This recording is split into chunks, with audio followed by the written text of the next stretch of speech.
All right, we should be. It's always exciting. I say this every week, Don, but it's like landing a plane or taking off. Right, The flying is so fun, but it's that taking off and landing. right. I think we're on I do and we're too. recording. And welcome everybody to. You got to do your thing. Oh, I know. It's Saturday night. You've got welcome to Sunsets with. Dan and Cindy. So glad to have you here with us. I know. We always we come at you about the same time every week, unless, of course, we have technical difficulty. Right. But it's 7:30 Central, 8:30 Eastern, Yes. 5:30 in California, and in Australia. Tomorrow. There you go. So we're glad to have you. Yes. While you're signing on, and everybody kind of give us the thumbs up and all that. Great. That we're on. Let me Well, just remind you where we can find us. I'm on social media right here on Facebook, Sandy Patty. You can also find me on Instagram and Twitter, Sandy Patty P. And we have a YouTube channel, Sandy Patty. So we will repost this Yes. on YouTube tomorrow evening Yes. at 9 Eastern. Yes. So, and where can we find you? Well, you can find DonPeslis. That's Don Peslis, both at Instagram and Facebook. We try to post daily something inspirational for you. And again, we sure appreciate all the likes and all the follows out there. And many of you check in throughout the week with Dan and Cindy. But again, we're so glad to be with you. We've got a really big shoe tonight so for you. dates you though. Dates us both, I guess. But we've got again tonight our special guest back with us for part 2 of the series, Questions with Dr. Andy, or Ask Dr. Andy any of those medical questions. But before we do, we've got a couple things. Let's do our almanac. Almanac moment with Dan. That's it, and that needs to resolve. So no, technically it is resolved. It's just the 6th of a chord. So that's all I'm saying. That's all she's saying. Well, welcome again to, believe it or not, we're already at the 58th day of this year. Right? I can't, where I know it's been. You know how we've always said 2020. Yes. I think we're still into the elemento, because it's like when kids are learning the alphabet. Yes. And A, B, C, D, all separate letters until you get to elemento. And then it's like one continuous letter. That's how I feel like 20 and this first part of 2021. We're getting ready to roll is coming into March. And so what day is this today? Speaking, before I jump into the day, it is the 27th of February, but we are experiencing, last with the Arctic blast, many of you, the frozen tundra. We'll have to ask Dr. Andy in just a moment about Chicagoland, what we sent them that way. But we were wind chills of -20. The day before yesterday, it was 72 degrees in Oklahoma. Yes. Oklahoma weather needs therapy. It's just whoop, whoop, whoop. It is unbelievable, but it's true. It is true. And so what we've got going here on the 27th of February is our sunrise was at 6:22, lovely 6:22 this morning, 5:32 sunset just a little bit ago, and 11 hours. Look at the start of the month, San. 10 hours and 2 minutes of daylight. We're already at 11 hours, 10 minutes. So the days, again, we're moving in that spring equinox, moving our way to June, June 2021. Which will be the longest day of the year. But we're already seeing the days get longer. Isn't that amazing? And it's feeling warmer. We're back to our, average temperatures in the high 50s and, in those maybe 40s to high 30s at night. So great weather here. You know what's funny? I have seen, and I can't even remember where, just as you're I'm scrolling on. Yes. That sales have been up for the Farmer's Almanac. Thank you. Maybe it's Dan. Who knows? Dan, you know what? So keep buying them. And remember, and this little hole is for the farmers. And they're sending me pictures. Many of you have said that my grandfather, I saw it at his farm. They always kept them either in their tractor or on their workbench in the garage. That's where I saw it first. But again, since this is the 229th edition, since 1792, your friend, the old farmers. And again, remember, also go online. I'm tracking and blogging. We'll talk about Canizo in just a minute, but you can get everything you want to know about it. The Old Farmer's Almanac. We'll have Thomas put that up there. Awesome. All right. Before we Cindy. get to Dr. Andy, which we're so excited about, I just want to remind you that Easter is coming for Crossings Community Church, and it is the season of Lent, where last week we kind of talked about it's been customary to give something up to draw your heart to what Easter is like, but we like to talk about fasting towards something. Yes. You can follow along if you just go to easter.crossings.church. There's a great daily devotional that you can follow that leads us up to Easter. 40 days. And 40 days. And then it also lists when all the services are going to be in person, right? Believe it or not. And online. So easter.crossings.church. Very, very easy. And we look forward to seeing you. All right. Introduce the big guy. Well, you know what? And again, with this session's brought to you by our friends and our partnership with Conizo. That's CONIZO.com. Again, we're a multi-generational organization trying to provide the best in resources, experiences, information for all generations, but we're really focusing the Dan and Cindy segment of this for our pre-retirees. Remember, if you're boomers, either early boomers or late boomers, we may have left the office, but there's not one thing slowing down about our life. So let me tell you again about Dr. Andrew Rosenson, medical doctor. He's like a big deal. He's a big deal. A board-certified primary care physician, fellow of American Academy of Pediatrics, American Board of Nuclear Medicine, American Board of Radiology, Certification Board of the Society of Cardiovascular Computed Tomography. Okay, now don't try saying that too quickly. He has held faculty appointments in preventive medicine at Northwestern University Medical School, the Department of Medicine, University of Chicago Medical School, has appeared on the Oprah. He's made, so we've got our own Dr. Oz here, folks. Consulted, again, presidential administrations for its healthcare initiatives. Dr. Andy's leading the way and really providing turnkey telemedicine for remote patient monitoring. Now that's new, RPM. He may, we'll maybe see if he can unpack that a little bit for us. Absolutely. But especially in these COVID times where we've had to make visits through telehealth, telemedicine, or RPM, he's one of the leading experts. And again, chronic care management, point of care services to primary care physician practices, skilled nursing facilities, and the greater senior care community. Written extensively on the economics and impact of healthcare. With that, let's welcome Dr. Andy Rosenson back to Dan and Cindy. Welcome, Dr. Andy. Hey, Dr. Andy.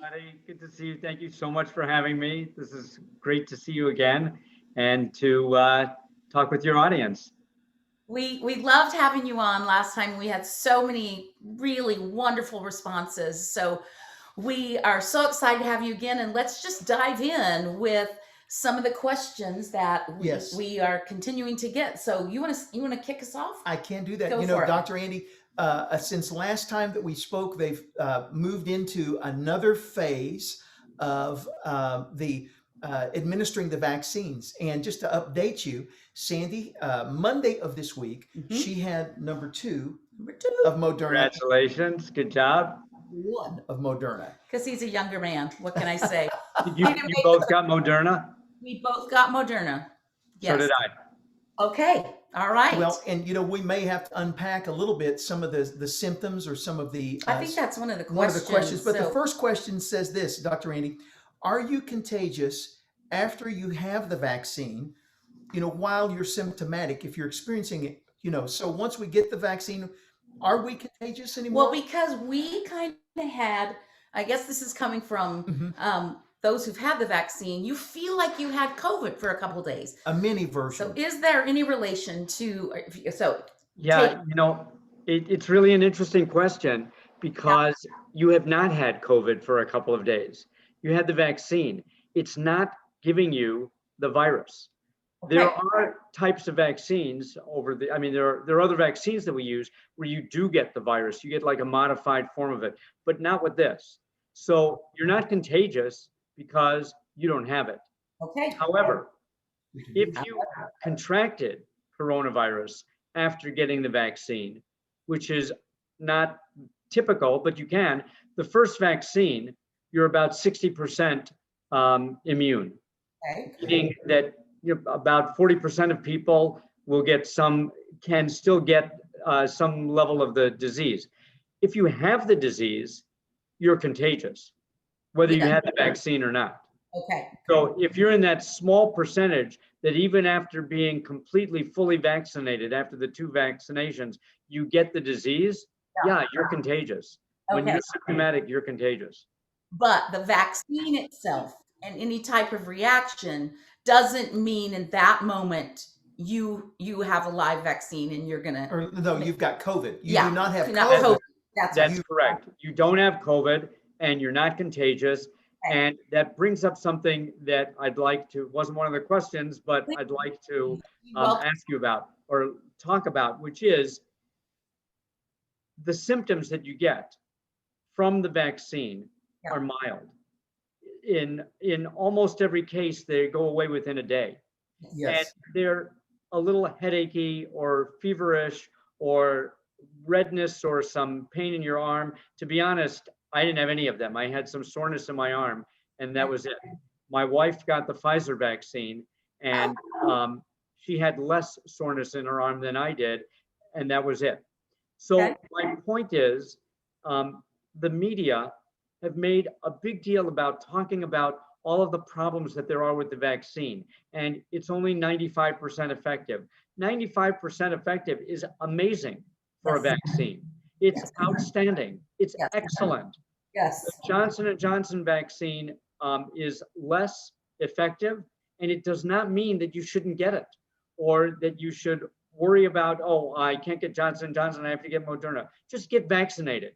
That's Yes. the most important thing. That's good. And keep in mind that the side effects are a small issue. The likelihood of getting it after the vaccination is very small. And if you do get it, the likelihood of having a serious or significant disease, even smaller. Yeah. So I'd like to tell everybody, don't quibble over the possible side effects or it might not work. Just get the vaccine. Just get a vaccine. That's great advice. It's excellent advice. And I felt like, and I maybe you can speak to this too. I had mild, I would say on a scale of 1 to 10, I felt symptoms around a 2 or a 3. It felt to me, I don't know how else to say it, but like COVID light for like 24 hours. I didn't feel 100%. But you didn't have a respiratory like No, you had. none But whatsoever. more flu-like. More flu-like symptoms, Mhm. mild flu-like. Right. So it was, I just kept thinking, I'm so thankful to just feel a little crummy for a day because I got vaccinated. And I got to thinking, I ran Dr. Andy, I ran a low-grade fever for, it started about 12 hours, about noon the following day, till the next morning, Wednesday morning. But what I got to thinking as a parent, with our children, every one of our kids have been, Absolutely. Yes. every one of them got a little feverish. Yes. I That's mean, right. That's right. I don't even want to talk about when they were teething, what we used to rub on their gums. No, We're in let's trouble. not. But But speak to that. I Yeah. mean, is that kind of what you're saying is Do you want me to speak to what you do when your children are teething, no, or not that? so what your point is a good point. It's not that you're getting coronavirus. It's Yes. that the reaction to a foreign protein is the things that we're talking about. Babies, when they get their vaccines, get a little fever and they get irritable because they're uncomfortable. I did have a headache. I took a Tylenol or something. Yeah, exactly.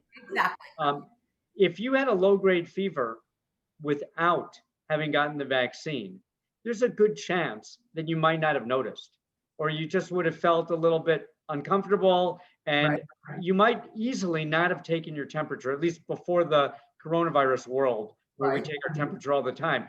But so what you had was so mild that half the reason you noticed it is because you're looking for it.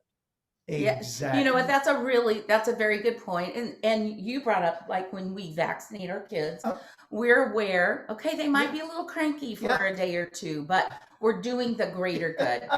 It's so funny. Sam, our son, was talking about how Presley was just smiling at her last visit, just smiling, and the grandbaby. Presley's our 5-month-old. And smiling, loving daddy, until suddenly the shots went in both legs. And she was looking at him like, how could you let this happen, Dad? Yeah, but it's like you do it because it's going to be better for you That's and everyone right. in the long run. So get vaccinated. Yeah. All right. And Okay, question 2, Sandy. so Dr. Andy, we've heard a lot about vitamin C, vitamin D, and zinc, either preventing COVID, helping with recovery of COVID. Feel free to break up that question however you want, but speak about those kinds of things.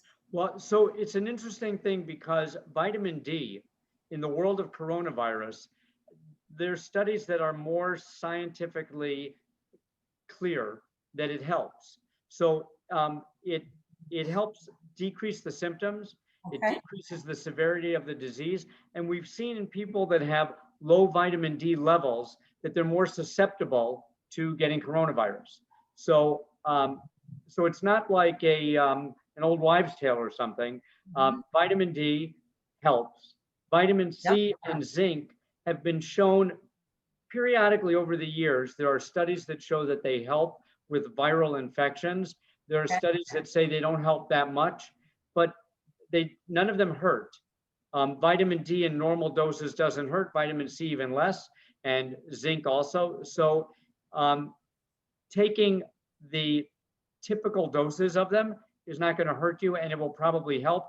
Vitamin D in particular, you want your vitamin D level to be normal. And that's something that you want to touch base with your doctor about. That's what I was just going to ask. Your doctor will do some blood work and they can see where your level is. Right. Yeah. Right, exactly. And your doctor means your primary care doctor, not Dr. Google. Thank you. Thank you for that. The actual person you see. Yeah, go see your doctor, not NBC TV and not Google. Yeah, that's good. Dr. Andy, I love that last time we were together. You emphasized that all the way through, that again, making sure that your primary healthcare physician is aware of every bit of this all the way through. Yeah. So we They're appreciate the know you the best. Speak to that one more time. Let's just underline. If you went to your doctor and you noticed that his diploma on the wall said something about, the Acme School of Medicine in Tahiti, you'd get upset. And you'd say to the doctor, I want somebody with a license from an accredited medical school. Well, most of the people on NBC TV and in Google don't have licenses from accredited medical schools. They're professional broadcasters and they do a great job at broadcasting, but they're not doctors. Yeah. So go to your doctor who's got a degree from an accredited medical school, on top of that, who knows you, and ask her or him your questions about what you should do.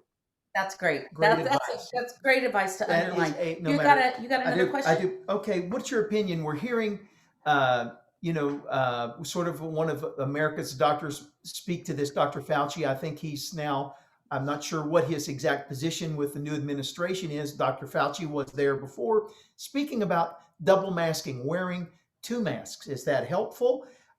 Clearly it's not helpful to breathe, but yeah, so that's also an interesting question. And partly it's interesting because when this all started, a lot of doctors were saying how we know that masks don't stop you from getting infected. So what masks do typically is prevent the droplets from your mouth going out to the person in front of you. And like we talked a little bit about last week, so it's more protecting other people from you than it is protecting you from other people.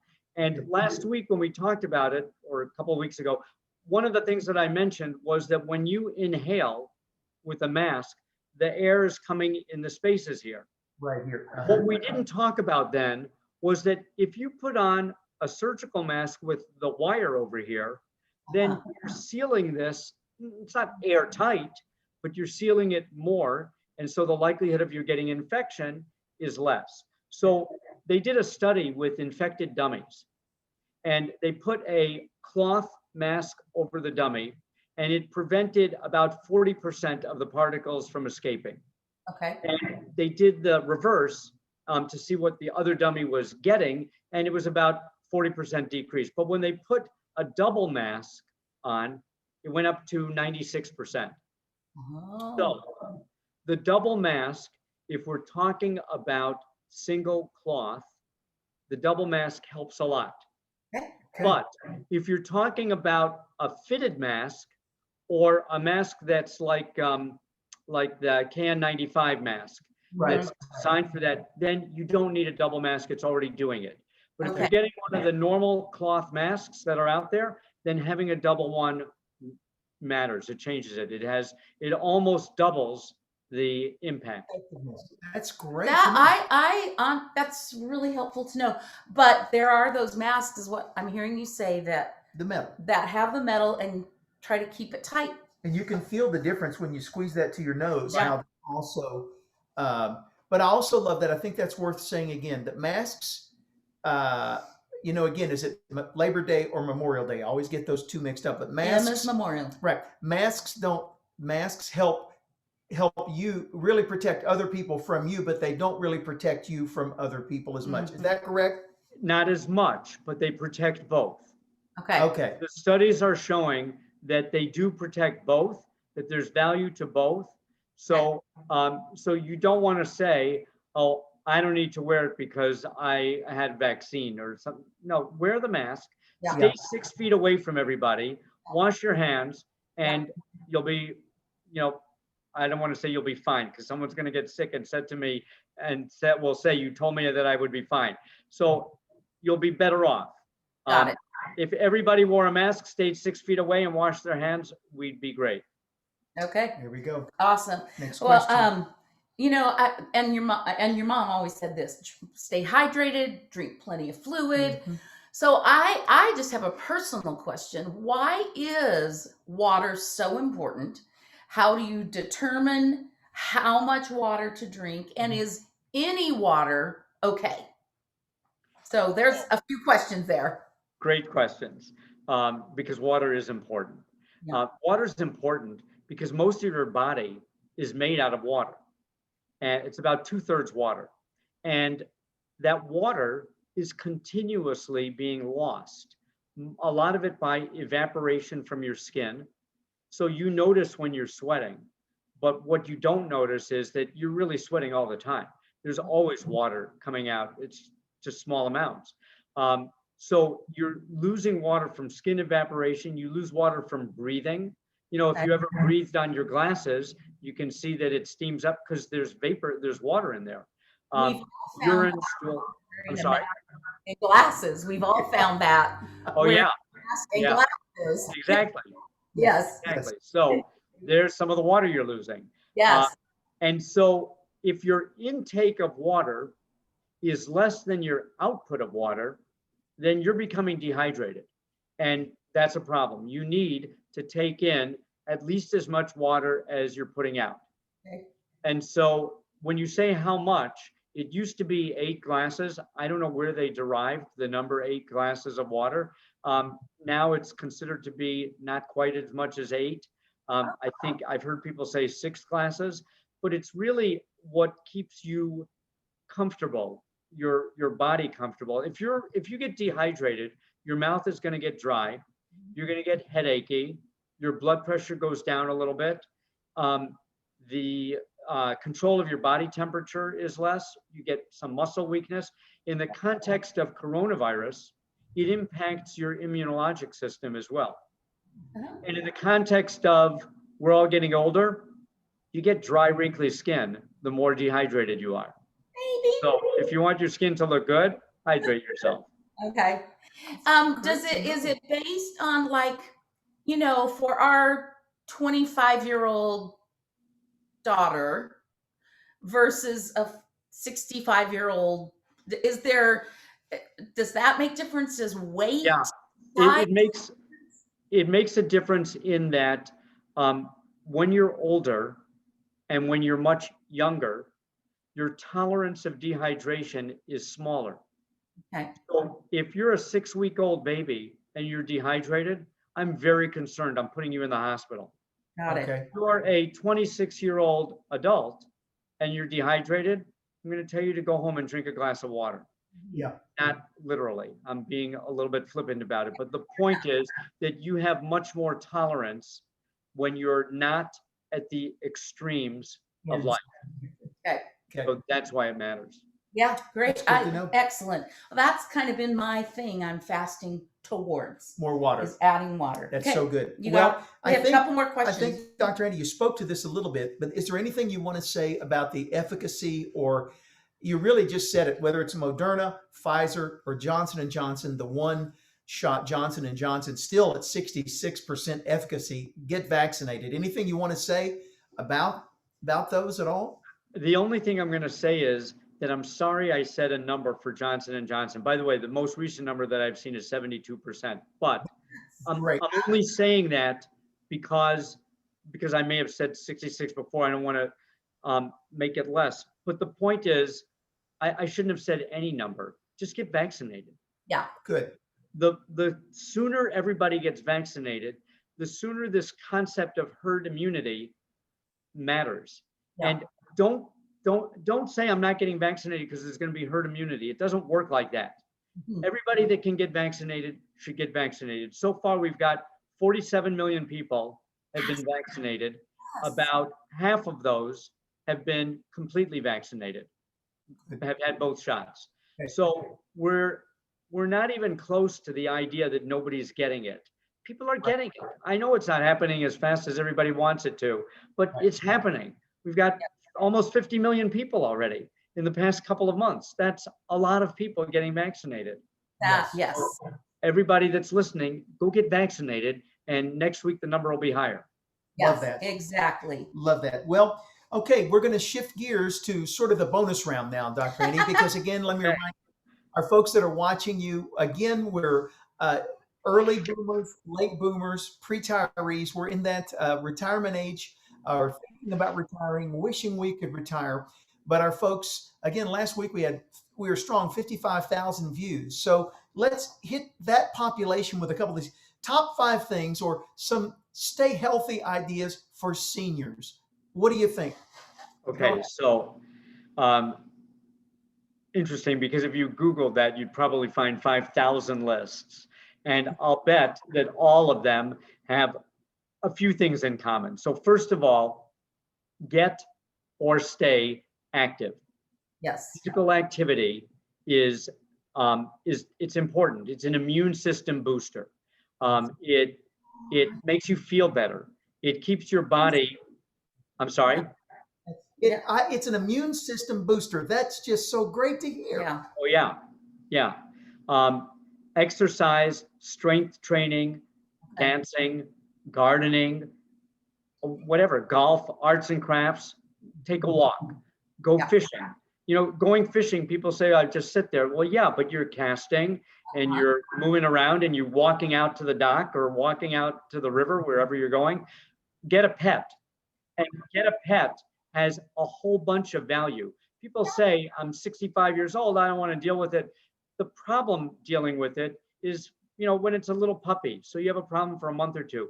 But after that, you have a reason to take a walk 3 times a day. You have somebody that comes and makes you feel good when you're lonely. And pets have an unequivocal value in preventing depression in older people. We know that it helps. There's one innovative health plan that I heard their chief medical officer giving a talk once, and he said that they have a program where they're actually buying pets for certain members in their Medicare plan. And they're doing it when they hear that a loved one has passed away. They're doing it for various reasons, but they're doing it in order to keep the person active and supported. Okay, so just keep in mind that there are lots of kinds of physical activity that we know are good for us. Do them. Phone a friend. Social connections are essential. The 5 places on Earth that have the longest longevity in their populations, one of the 3 or 4 things that they have in common, these 5 places, is that each one has a special social interaction in their community or in their society, where you're matched up with somebody or you have a friend like for life, or they have a support system for their community. So social connections, very big deal. Stay in touch with your family, your friends, current events. Make a new friend. Spend some time with a friend or a partner or a spouse, doing the physical activities that we just talked about that are important. Doing them alone is good. Doing them with someone else is better. Go dancing, golfing, other physical activities, play tennis, just take a walk. So that's number 2, phone a friend. Good. Number 3 would be, so we talked a little bit about zinc. I would say to people, take supplements as needed. And I'm going to stop for a second and go back to the physical activities, and let me be clearer. Phone a friend and doing things with other people, sex is an important, valuable physical activity. It's great for your health. It's great physically, emotionally, psychologically. It relieves stress. It increases people's sense of worth. It causes a release of endorphins that's not unimportant. And it seems to slow down the aging process. Doctor, I've felt these things intuitively for years, but we're going to need you to write a prescription. No problem. In fact, it's one of the few prescriptions that we're allowed to write with unlimited refills.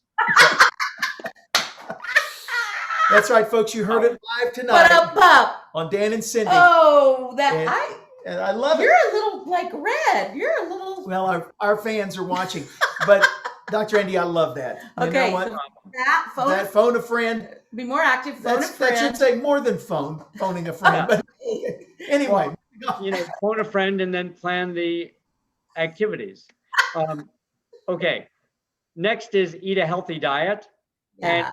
And, everybody knows that, but I'm just here to say that it actually matters, especially the older you get, for 2 reasons. One, because just like we said about dehydration, you become less tolerant of changes in your diet, and your body becomes less tolerant, not just your mind. And people become more selective in what they eat.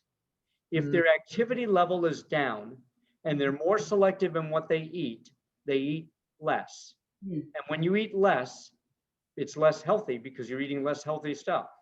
And people tend to eat more unhealthy things. So eat a healthy diet.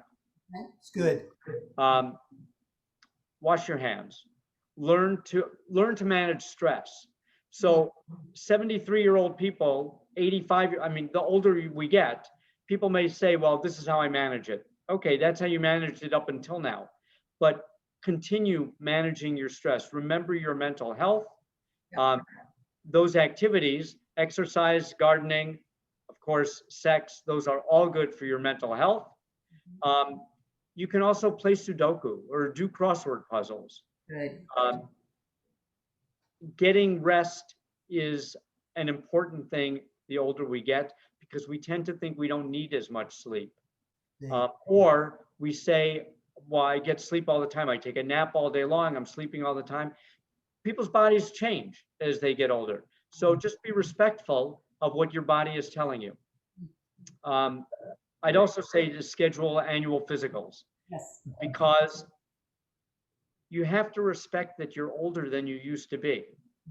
And you used to be able to say, I don't need to see a doctor, I'm fine. Well, you may still be fine, but the likelihood of being fine gets a little bit less as we get older. And so just check in, make sure everything's okay. Good. That's great. Those are just absolutely. And Absolutely. Thomas is going to write those down. I don't know if he'll write every word you've used, but he's Unlimited refills. That's what you should write down. Limited. He can use that. This weekend only.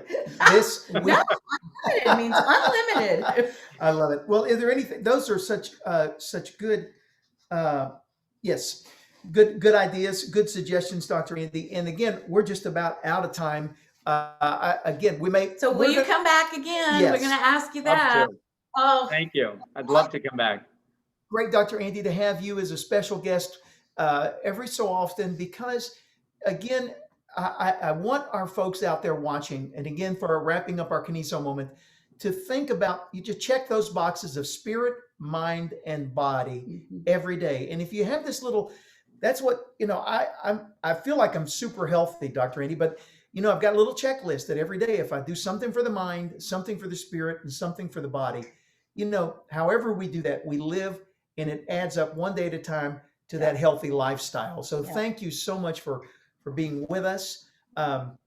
We do like to end the show with something inspirational. And if you were with us last time, we've asked Dr. Andy again in the book of Numbers, in part of our tradition in the Judeo-Christian faith, and in the Jewish tradition, Dr. Andy's tradition, we share the same scripture that's the oldest priestly blessing. And it's read oftentimes at the end of our services or special occasions. But we've asked Dr. Andy once again to read that and to share that with us. Would you do that now as we close, Dr. Andy? Absolutely. My pleasure. And thank you again for having me. Yivarechecha ad Hashem v'yishmerecha. May the Lord bless you and guard you. Ya'er ad Hashem panav elecha v'chunecha. May the Lord make his face shine unto you and be gracious to you. Yisa ad Hashem panav elecha v'yasem lecha shalom. May the Lord lift his face unto you and give to you peace. Have a great week. Amen. Shalom. I love that. Thank you so much. Dr. Andy, thank you. For our viewers out there, again, remember, you can go to www.conizo.com, and there is now an Ask Dr. Andy button where, again, you can take your questions, not only that we've answered this, but daily. Anytime, we'll get directly to Dr. Andy. Dr. Andy, thank you. Thank you so much. And thank you you for joining us. I have to just tell you that next week, we have a very special guest joining us. She has been a friend of mine for a very long time. We are close to the same age. I am older, but our friend, my sister, Amy Grant, is going to be joining us next week. We're going to talk to her about what it's like to have heart surgery in 2020. Wow. And baby, Yes. taken with Yes. us. No, 30 years old. Wow. And she said yes. So tune in next week, and we're going to get to spend a little time with Amy Grant herself. Hey, everybody, have a great week. We'll see you next week. 8:30 Eastern, 7:30 Central, 5:30 in Cali, and in Australia. Tomorrow. See everybody. Bye, everybody.